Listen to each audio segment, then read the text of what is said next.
Welcome everyone to the fourth lecture. This is the final lecture for Module 1, the Basics of Statistics.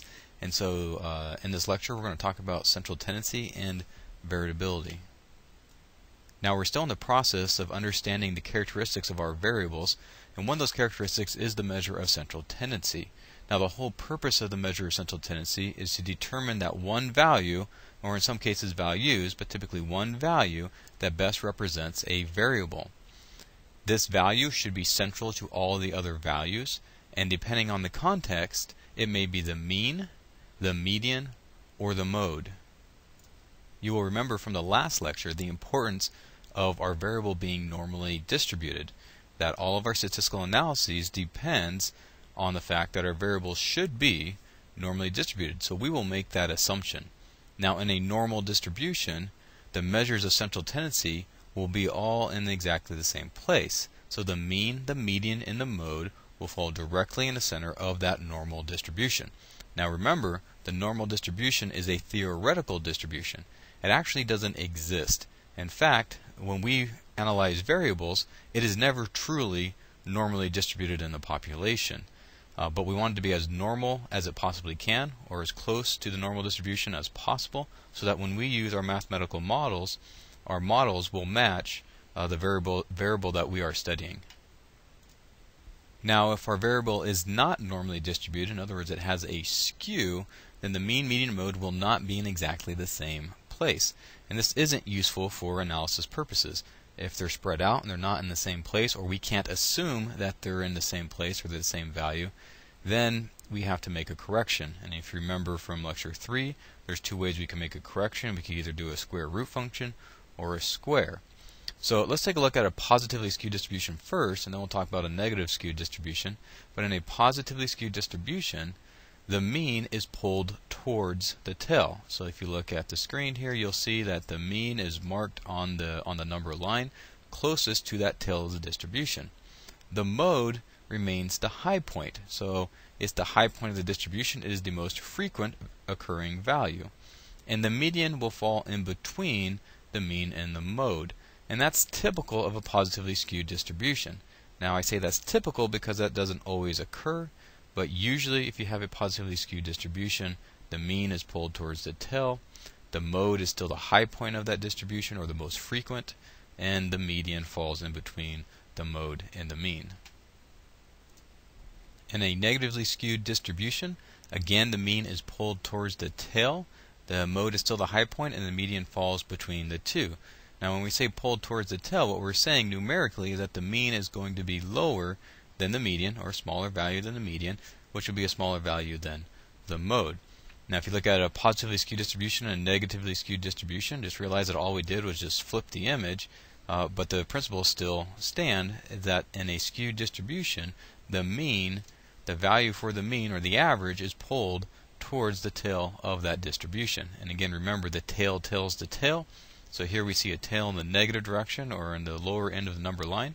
That tells us it's a negatively skewed distribution. The mean, numerically, will be a lower value than the median in the mode. Let's go ahead and talk about each of these measures of central tendency individually and in a little bit more detail. The mean is just quite simply the arithmetic average. It's the average of a set of data that's under a variable. We also call the mean the balancing point of the distribution. And what we mean by that is that the value that is the mean balances the distance and weight of all values above the mean with the distance and weight of all values below the mean. And so if you think of it as a scale, the mean is the point at which our scale would be completely balanced on both sides of that fulcrum, or that middle point, which we would call the mean. Now with the mean, there is some symbolic notation that we should talk about. You know how to calculate averages, but it's nice to talk about the symbolic notation so you know what the symbols mean, so when we get to more complicated formulas, you're not thrown off and you know what those symbols represent. So let's just go ahead and jump into an example. Let's say we're working for the activities committee here at the university, and we want to know, for the clubs on campus, how many social events do they have. And so we might go to each of the clubs, so like the math club or the language club or the Spanish club or the medieval club or whatever it may be, we may ask them, how many activities do you have in a typical semester? And so we have one club that might say 2, another club that says 3, another one says 1, 2, 4, 2, 1, 0, 1, 4. And so we have 10 different clubs represented here, each with a different number of activities that they have in a semester. Now, if we wanted to summarize all that information, because certainly we could just list out all those numbers, one for each of the clubs, but if we wanted to simplify it and summarize it into a single number that best represented all of the activities that our clubs are having in a semester, maybe that number might be best represented by the mean, or in other words, the average. So if we take an average of all of our clubs, then we get an overall, a single number that represents how many activities clubs are having on average altogether. Now, I know that you know how to do averages. You've been doing them since grade school. But it's important for you to know the symbolic notation for the formula for averages. And so we're going to take a moment and talk about symbolic notation. Now, typically, in statistics, if we have a Greek letter, we're talking about the population. And if we have a Latin Roman letter, letters that we're familiar with our alphabet, we're typically talking about a sample. And so here, when we have our equation of mu, so that very first symbol is a Greek letter, it's a lowercase letter called mu, and it represents the average or the mean in the population. And so mu in this case is going to equal something. In this case, it's going to equal sigma x divided by n. And so that very second symbol, sigma, is what we call an operator. It is a capital Greek letter. And so typically, capital Greek letters are operators. It tells us what we're going to do. So in this case, it is a Greek letter. It doesn't represent a population, but it does represent a calculation, or what we're going to do functionally with our data. And so in this case, sigma, capital sigma, tells us that we're going to sum. And we're going to sum something. In this particular case, we're going to sum all the values for x. And so x is used in place of all of our original values. So in this case, x equals 2, it equals 3, it equals 1, it equals 2, it equals 4, all the numbers in our data set. And so what we're going to do, sigma x tells us that we're going to sum all the values in our data set. So we'll take 2 plus 3 plus 1 plus 2 plus 4 plus 2 plus 1 plus 0 plus 1 plus 4, and we'll end up with 20, and that will be our numerator. So the sum of x for the numerator in this case is 20. Now we're going to take that sum and we're going to divide by n. And so n represents all the values that we have observed. So in this case, it's the number of observations. Here, if we're talking about a population, if we have all 10 clubs on campus and there's only 10, then n will equal 10. It is the number of observations, or in this case, the population size. Alright, so our symbols in this case is mu, it's the mean of a population. Again, we're assuming that there's only 10 clubs on campus, and we've measured every single one of those clubs. Sigma, the capital sigma, tells us what we're going to do. It's an operator. It tells us we're going to sum. In this case, we're going to sum x, where x represents each of our individual values. So we'll sum up all of our values, and then we'll divide by the total number of values, in this case in our population. So we'll divide by 10. So we end up with a mean of 2. So 2 represents the average number of activities for all 10 of our clubs on campus. And so it's important to note here that 2 doesn't tell us that every club had 2 activities in a semester. It just tells us the average was 2. There were some clubs with more than 2 activities, some clubs with less than 2 activities, but on average the clubs had 2 activities. And so 2 becomes our measure of central tendency. Because 2 was our average, 2 represents what we call the bouncing point of the distribution. Now it's important to note that 2 is not the middle value. 2 is just a point at which on the number line is balanced to the left and to the right of that value of 2. Now here is our data represented again, like if it's on a scale. So if this was a scale, and 2 would represent the fulcrum or the balancing point of this scale, you'll notice that there are values to the right and to the left. Each box represents a value at its particular distance from the mean or from the fulcrum. And you'll see that to the right, there are 3 numbers. There's a 3 and 2 4s. And to the left, you'll see that there are 4 numbers, 1 0 and 3 3s.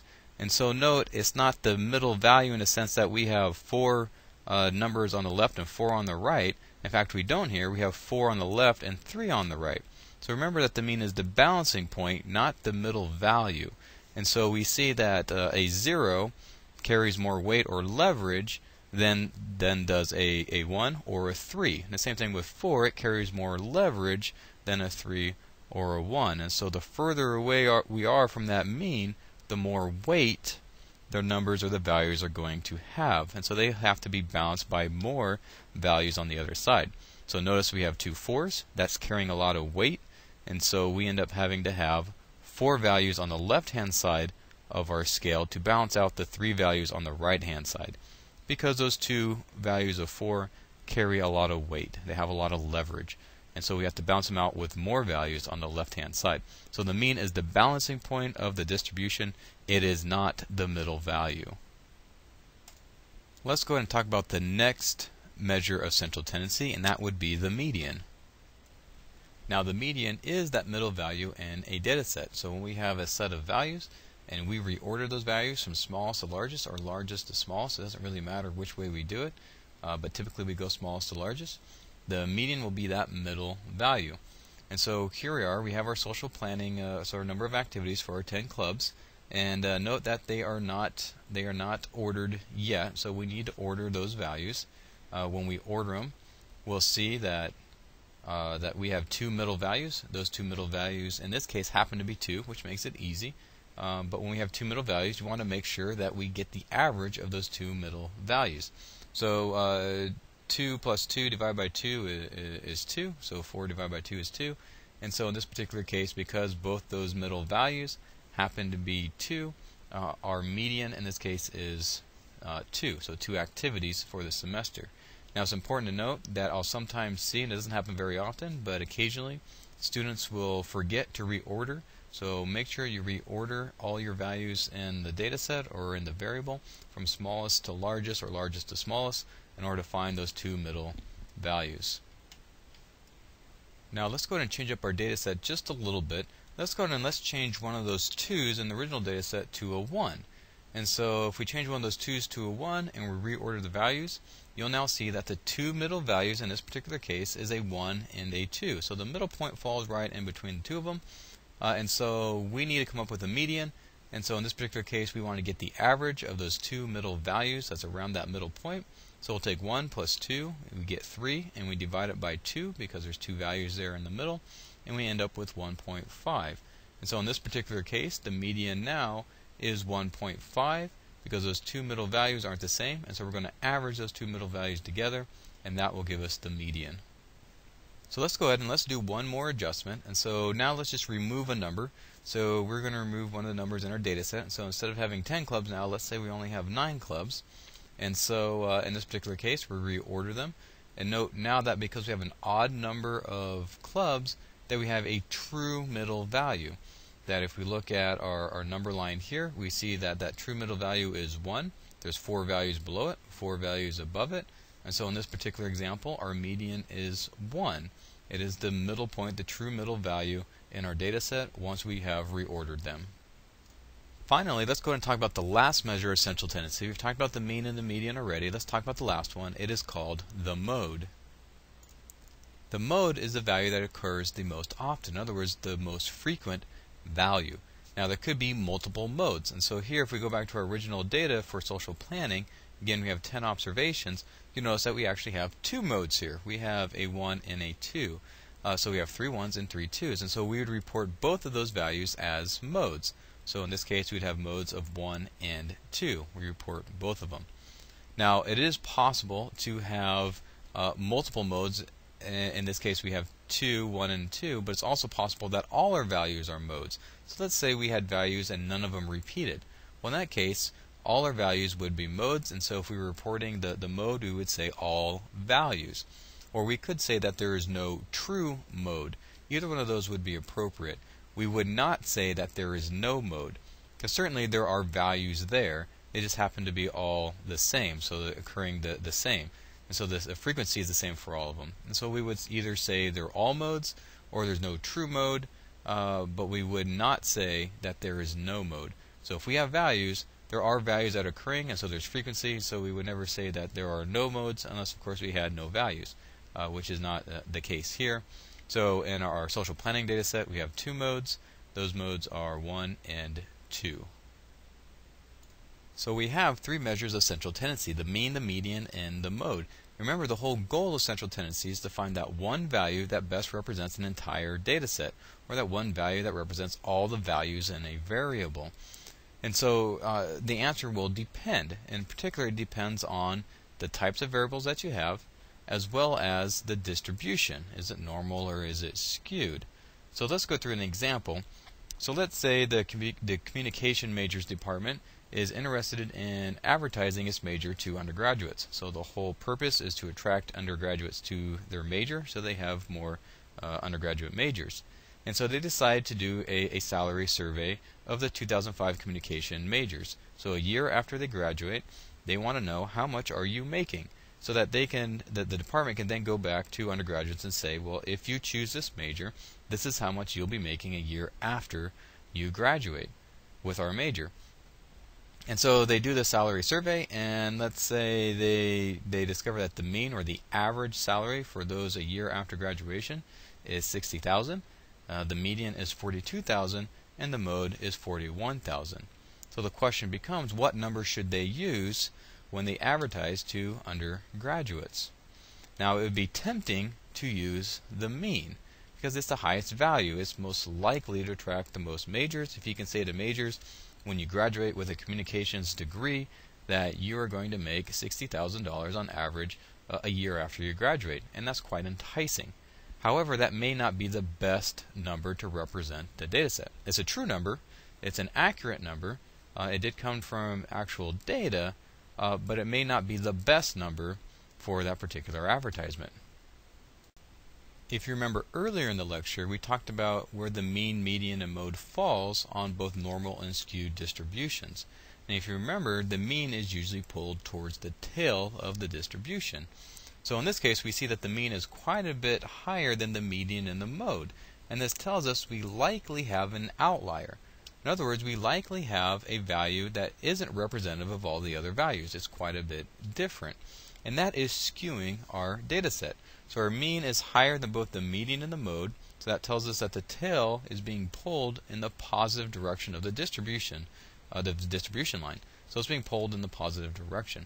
And so there's a reason for that. So in 2005, Ronnie Brown graduated from Auburn University. And he made the next year, so the time that the salary survey went out, he made $3,600,000 for that year, which is quite different than most communication majors. And so he becomes that outlier that pulls the mean up in the positive direction. So it makes the salaries higher than most graduates from Auburn University with the communication majors. And so what we end up here is a skewed distribution with Ronnie Brown skewing the data in the positive direction.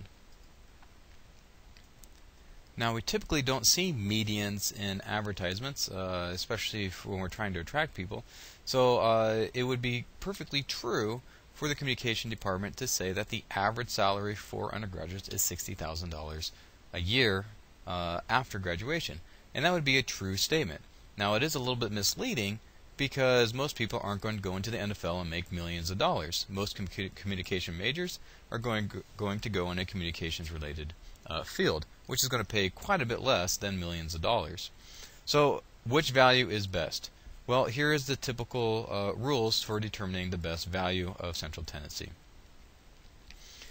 Typically, the mean is the best value for the measure of central tendency, unless our distribution is a skewed distribution. So if our distribution is normal, we're going to use the mean.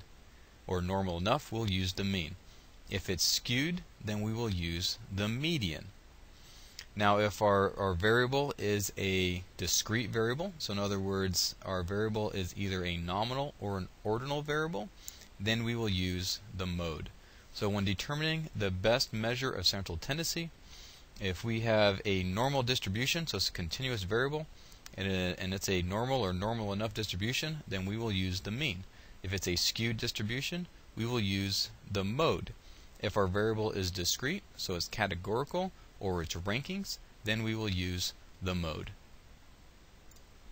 Now if we remove Ronnie Brown's salary from the 2005 Communication Major Salary Survey, we'll see that the mean drops drastically. In fact, it's really not much different than the median and the mode. And so we go from a skewed distribution down to a normal distribution. And so the fact that we get rid of that outlier for Ronnie Brown, now we end up with a more normal distribution. So the mean, median, and mode are very close together. In fact, they're close enough in this particular case for us to say that the distribution is normal. And so now we can say the mean would be the best representation of communication major salaries a year after graduation. And that's the number we should use for our advertisement, not the inflated number that we get when we include Ronnie Brown into the survey. So again, the whole purpose of getting a measure of central tendency is to determine that one value that best represents a data set. That one value should be central to all the other values, and depending on the context, it could be the mean, the median, or the mode. And again, it's the mean when we have a normal distribution, it's the median if we have a skewed distribution, and it's the mode if we have variables that are discrete, in other words, nominal or ordinal, categorical or ranked.